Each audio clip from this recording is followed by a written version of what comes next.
Hello guys, कैसे हो आप सभी। उम्मीद है आप सभी ठीक होंगे, स्वस्थ होंगे, अच्छी सी पढ़ाई कर रहे होंगे। आज का जो हमारा टॉपिक रहेगा जिसमें हम काव्य बोध के बारे में पढ़ेंगे।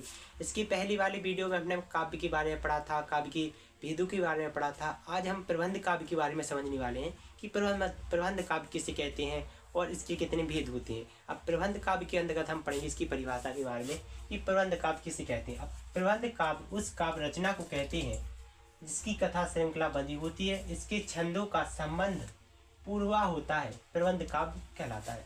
अब प्रबंध काव्य क्या होता है, मतलब प्रबंध काव्य की जो श्रृंखला होती है ये बंधी होती है, मतलब कि इसका एक टाइम निश्चित होता है कि इतने से इतने तक चलेगा। जैसे कोई कहानी हो गई, नाटक हो गया, तो इसकी जो श्रृंखला होती है इसका समय रहता है कि इतने से इतने तक यह चलेगा। तो प्रबंध काव्य मतलब बंधा हुआ, एक तरीके से बंधा हुआ, इसका समय निश्चित है, इसको हम प्रबंध काव्य के अंतर्गत लिख सकते हैं, यह प्रबंध काव्य कहलाता है।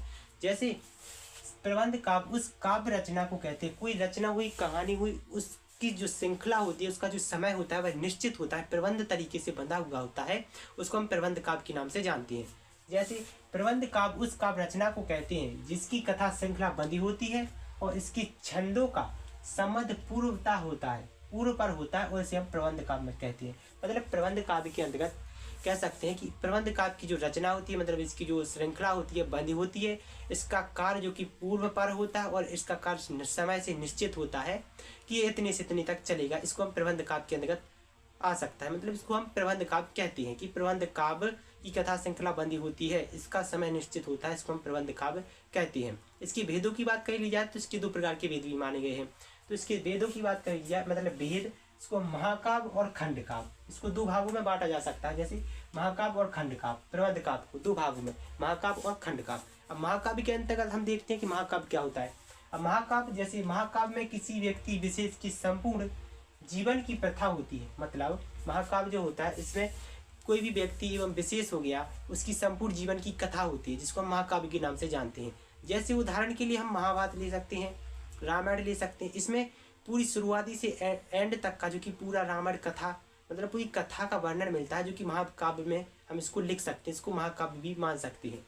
जैसे महाकाव्य में किसी व्यक्ति विशेष की संपूर्ण जीवन की प्रथा होती है, मतलब प्रथा होती है और कथा होती है, मतलब कोई भी व्यक्ति हो गया, विशेष हो गया, उसकी पूरी जीवन की कथा होती है, तो उसको हम महाकाव्य के अंतर्गत ले सकते हैं। ठीक है, जैसे रामायण हो गया, महाभारत, इसको हम महाकाव्य के अंतर्गत लिख सकते हैं कि महाकाव्य में किसी व्यक्ति विशेष की संपूर्ण जीवन की प्रथा होती है, रस एवं छंदों का प्रयोग होता है, उसे हम महाकाव्य कहते हैं, और इसके कई सारे सर्ग भी होते हैं, तो इसको हम महाकाव्य के नाम से जानते हैं। अब महाकाव्य की परिभाषा के अंतर्गत हम लिख सकते हैं कि महाकाव्य में किसी विशेष एवं संपूर्ण जीवन की घटना होती है, जैसे महाभारत और एवं महाकाव्य की अंतर्गत इसको हम लिख सकते हैं।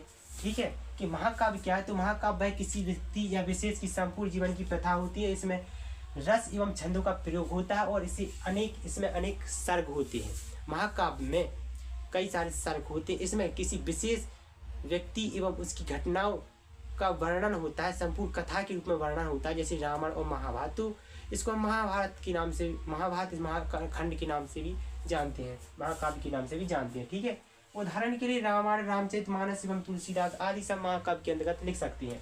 अब खंड काव्य क्या है, खंड काव्य के अंतर्गत जैसे खंड काव्य में किसी व्यक्ति विशेष की किसी एक घटना की प्रथा एवं कथा हो सकती है और जीवन की छोटी छोटी घटनाएं इसके अंतर्गत आती हैं।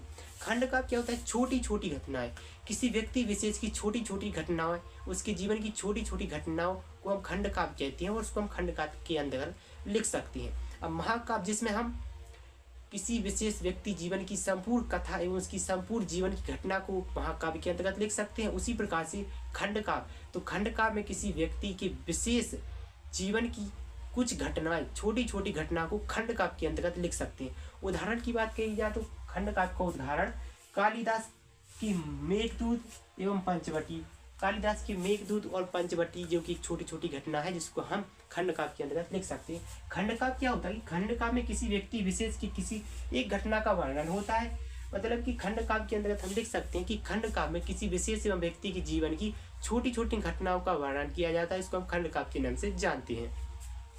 उदाहरण के लिए कालिदास का मेघदूतम एवं पंचवटी आदि खंड काव्य के अंतर्गत हम इसको लिख सकते हैं। तो इसमें हम यही देख लिया है जो कि हमने पढ़ लिया है। प्रबंध काव्य के दो भेद होते हैं, महाकाव्य और खंड काव्य। महाकाव्य के अंतर्गत हम किसी व्यक्ति विशेष की घटना के संपूर्ण जीवन का चित्रण, जो कि काव्य के अंतर्गत करते हैं। उसी प्रकार से खंड काव्य, तो खंड काव्य के अंतर्गत किसी व्यक्ति के विशेष जीवन की छोटी छोटी घटना, छोटी छोटी खंडों को हम खंड काव्य के अंतर्गत रख सकते हैं, तो इसको हम खंड काव्य के नाम से भी जानते हैं। तो प्रबंध काव्य के दो भेद हो गए, महाकाव्य और खंड काव्य। ठीक है।